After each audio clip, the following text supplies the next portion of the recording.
stuff. So that's pretty cool. So I actually have no idea what's happening. So while that hopefully loads, which it is loading, okay, perfect, we're going to go live and hopefully figure out if it's working or not. Yeah, going live. Yeah, so they updated that system, so that'll be pretty cool. Hopefully. We're live. Perfect. Hello, everybody in chat. Today we're going to be doing another Mastercast. Well, that's pretty interesting. Sorry, I'm just looking at the new setup here that's currently being recorded.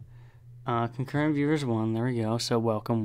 Yeah, I guess we don't need that anymore. Anyways, welcome back, I guess, to the Mastercast. Today we're going to be talking about the Samsung Unpacked event that we had a couple weeks ago. Sorry I wasn't able to cover that when it came out. I had a bunch of things to do. And then actually during vacation, so pretty much I guess I'll explain what happened now. So we're going to be talking about the Samsung Unpacked event, Huawei's Mate 10 phone or whatever, and some other stuff. First, let me explain where I've been. So it's been a while. It's been like 3 weeks or so. Sorry I wasn't able to do a Mastercast. Anyways, vacation was like last week, I guess, at this point last week. And pretty much I was like, okay, great, we got Friday done, and I was really ready to just record some videos and start on my Sony headphone review, which I'm working on currently, as well as some other stuff that I have planned for April. So that's pretty good. But I was going to do that, and then I wasn't able to do it Friday. Friday I just relaxed, like the end of the day. And then Saturday, I'm a little loud here, sorry. One moment. I can actually just turn the gain down here. There we go. Okay, so I should be a little bit better now. I shouldn't be screaming as much. Anyways, yeah, so Friday was that. Saturday I had robotics. So that was pretty cool, all-day event there. And then we watched a movie with the family and stuff, so that was pretty good. And then really after that, oh, okay, people are like dipping in and out. Interesting. That's a useful thing. Warning stream's current bit rate is lower. We recommend the user stream bit rate. Okay. Well, I don't know how to fix that. That's interesting. Yeah, I'd love to fix that. I just don't know how. Well, whatever. So yeah, there's Friday there, and then I actually got sick. Wow, there we go. Yeah, I got sick a little bit with a norovirus. That's effectively just a virus that makes you throw up every hour. So that was really fun. So I had that, and I was contagious with that. That was Saturday, and then Sunday, and then I felt better Wednesday, and then just to make sure because it's still contagious. And Thursday, I was like, okay, time to record. So I was able to do that, and then I've just been really busy. Sorry, that was last Thursday, so if I pull up like a calendar, that was like the 23rd is when I got sick, and then the 27th is when I felt better, and then the Thursday I was going to record to the 28th. I was starting to record. And then we'll record for the headphone review. So that's being worked on. Don't worry, I'm not dead. I'm still working on stuff. It's been really busy this week, obviously, with things like SAT prep that I have to actually start doing. I mean, I've been prepping. It's just not as much as I'd like to. So SAT prep is a thing we're doing, as well as just some other general things with school and stuff, and robotics is really kicking up because we're finishing competition. We're kind of really behind, so that's pretty much where I've been for the past like 2 weeks, and now we're going to be going on to the news. So that's very much it. So news. What do we have today? Current. Today we're going. I like this whole thing. Today we're going to be talking about Samsung. So if you didn't know, the Samsung Unpacked event was the Unpacked. When was this? I think this was like 2 weeks ago at this point. Well, I know it was 2 weeks ago. I'm just not sure when. February 20th. Okay, yeah, this is the Unpacked, an hour and a half. February 20th, and they released a bunch of stuff. So they released more information about the Galaxy Watch, some Galaxy earbuds, or some wireless earbuds similar to what Apple's AirPods are in terms of just style, fully wireless type of thing. And then they released their Samsung S10 and then their Galaxy Fold. So to go through all these really quickly, I'm just going to talk about the Samsung Galaxy S10. So they released technically 5 versions of Samsung Galaxy S10. And there's just a lot of them, and they're pretty interesting. So if I go to their actual site here, we're going to talk about. So this is the Galaxy S10. Now, a couple things that I want to talk to you about this phone. The impressive things are the new ultrasonic fingerprint sensor, which effectively, instead of using an optical sensor like the OnePlus 6T does, where it's an optical sensor that you press your finger on and it shines a light through, and that's how it detects. This uses sonar, effectively, where you're going to put your finger on it. There's probably a animation on here. Yeah, I don't care. Okay, this thing, right? So you're going to place it down, and it's going to revert back to, I guess, like a sonar, effectively ultrasonic, right? And that's how that works, and it's really great because it doesn't have to shine a light on it. You can use it when the phone's off, when the screen's off, and it's just overall better, more reliable, not really faster, but more reliable fingerprint sensor than something like the OnePlus is. So that's pretty good. On top of that, on top of that, they have this display. So the display is a hole punch display. You saw this in a couple of the phones I was looking at beforehand, where it's a hole punch in this corner for the S10 Plus, and then one over here. So as you can see, hole punch, double, and then these ones at the corners. And it's actually like a lot better than the notch, because even though, like, personally, for the opinion is that like it's not that much better than the notch, it just looks a little better, because overall this space is still being blocked. It's not like only this corner is. The entire bar where a notch would be is still being blocked with like a black bar if you want to in some applications like that. It doesn't just cut out a corner. I mean, maybe at some point it will, but currently there is no way to do that. So that's pretty interesting. Just a hole punch display, it effectively just cuts a hole in it, and it uses it as a selfie camera. So a couple more things I added. There's 5 different versions, as I said. 4? Did I count wrong? 1, 2. Oh, I counted wrong. Okay, whatever. 4 different versions. The S10e, which is the smaller one, and it's supposed to be a budget compared to the like iPhone XR. So that thing, both 750. This is 750. Uses an LCD panel instead of the curved edges right here.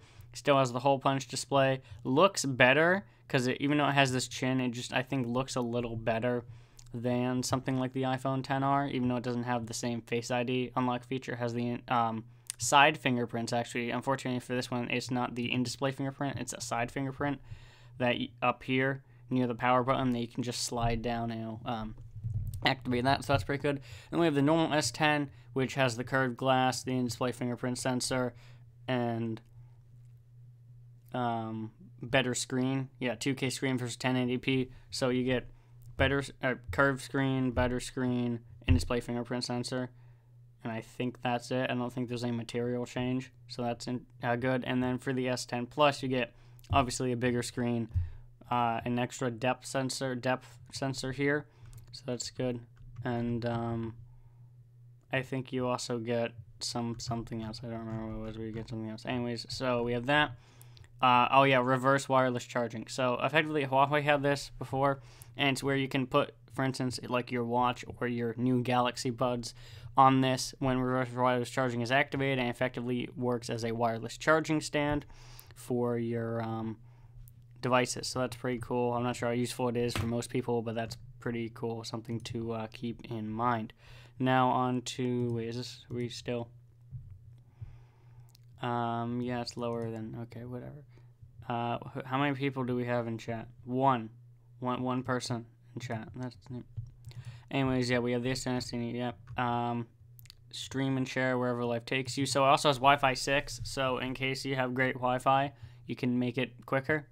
I'm not sure really how this works. How does Wi-Fi react faster speed? Oh, so reacting, so pretty much downloading data and stuff works well with Wi-Fi 6, as well as 5G. I'm going to have a 5G video out shortly, as well as the Galaxy Fold video that I'm going to be talking about as well. That's quite important. So after the Sony video, I'm going to go into games, and then we're going to talk about the Samsung Fold and then 5G, and then I have a couple more videos after that planned, but not necessarily in the works. So the one I'm working on currently is the Sony one, and that should be done hopefully by next week. So I'll talk about all about 5G and what it means for, I guess, the future when that video comes out.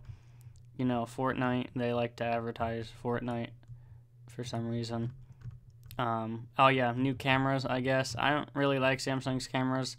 I mean, you have this thing, but I don't know, it just doesn't look nearly as good. Everything looks too 2D, like depth sensing and stuff, but everything just looks like you photoshopped it in.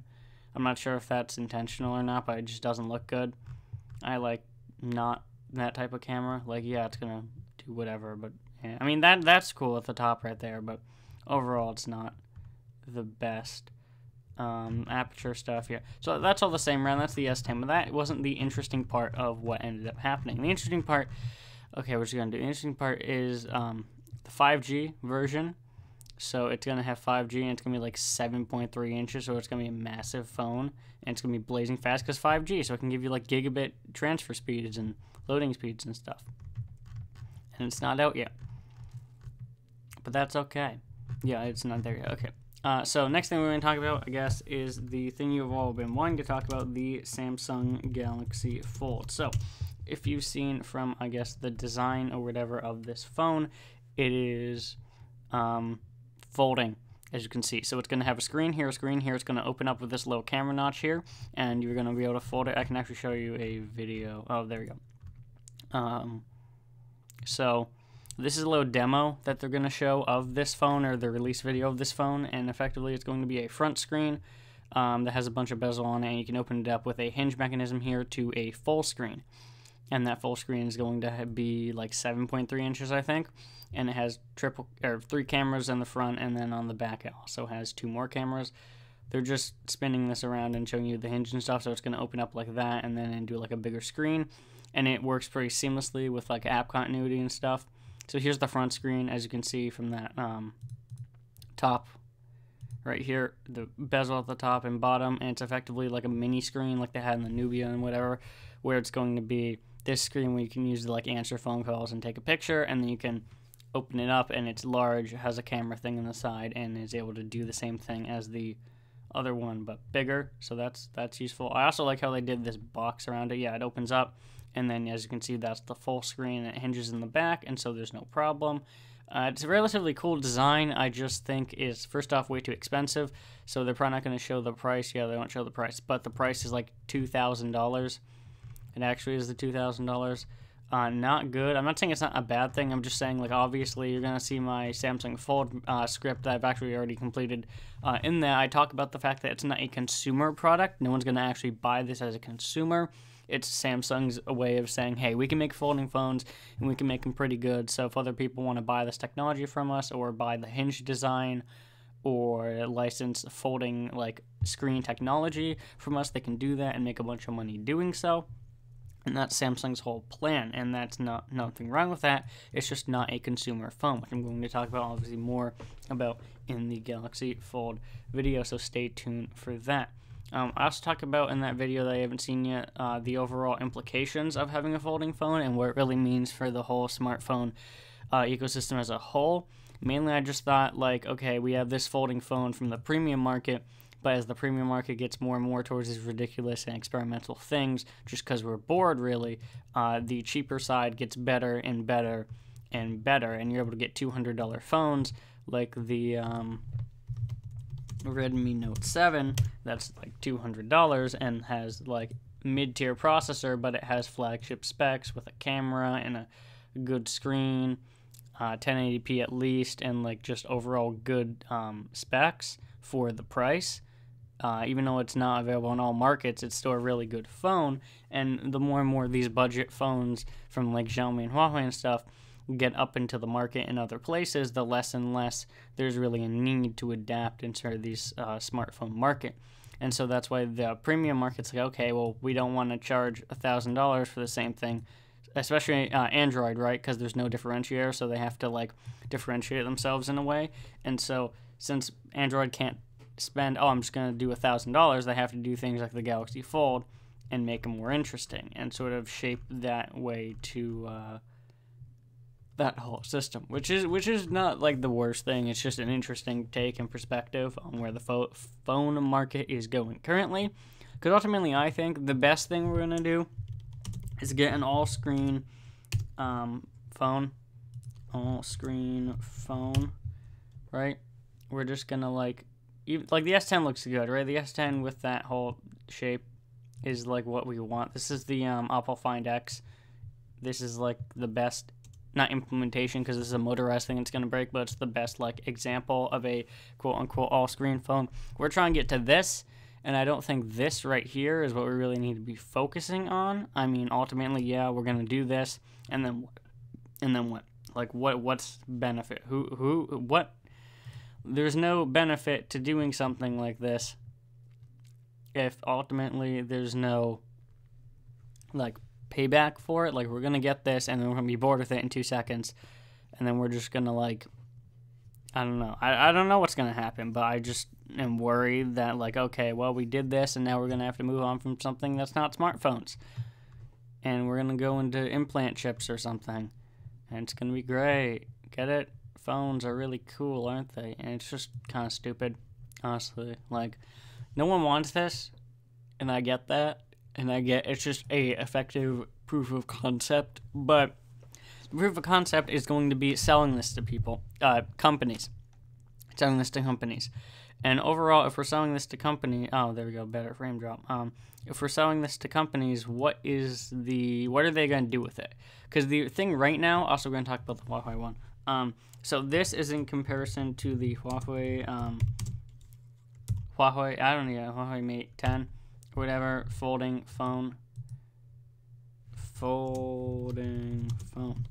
That's in comparison to this phone here that they also released at the Mobile Congress, Mobile World Congress, something like that, where they released a bunch of different, where they release a bunch of different phones and stuff, mostly tablets and phones. Sony has some stuff there that we'll talk about, like the cinema quality stuff that we saw, the cinema quality phones that we saw.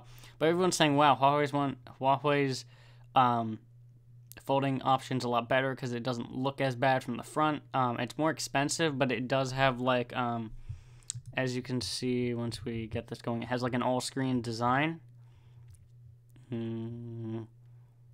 Where is it? Yeah, right here. So it has an all-screen design with a hinge here that you can just hold, and it's going to fold into itself. Let's see if so as you can see here, it's going to fold, and it's going to fold into itself. So this part here is going to go into the back there, and it's going to overall be like a relatively more seamless design. It doesn't have like a notch or whatever. It's pretty big, and it has a place for you to hold it, and overall people saying, oh, it's a better implementation. But the problem with this is that the screen, again, first gen technology, it's going to be Samsung versus Huawei in terms of who can make the better first generation folding phone. We're on like Gen 3 at this point, in-display fingerprint sensors, because the first one didn't work so well, and then the second one was had the optical sensors, and now the third one is the the third one is the ultrasonic. So this is the first gen of folding phones. The issue is the screens on these are very flexible, which is good, but most of the time they're made of plastic, and something that doesn't have, because glass can't bend, obviously, break and crack under this much bend, so you have to make like a plastic filament type of glass that ultimately bends without like tearing all the time. So we'll see from people that review these products if it's going to eventually wear out on the hinge area, or if it's just going to be fine. I don't think it's going to be fine. I think there is going to be eventual problems with the screen, and that's why the Gen 2, whatever that ends up being of this type of technology, is going to hopefully fix that problem, but at what cost to just everyone overall. So that's going to be interesting, to say the least. On top of that, Energizer. So Mobile World Congress, again, 2019 was at that point. So the Energizer, I think I remember the name. It's Energizer Power Max P18K Pop. Yeah, there you go. So this is interesting, to say the least. So this is a 18,000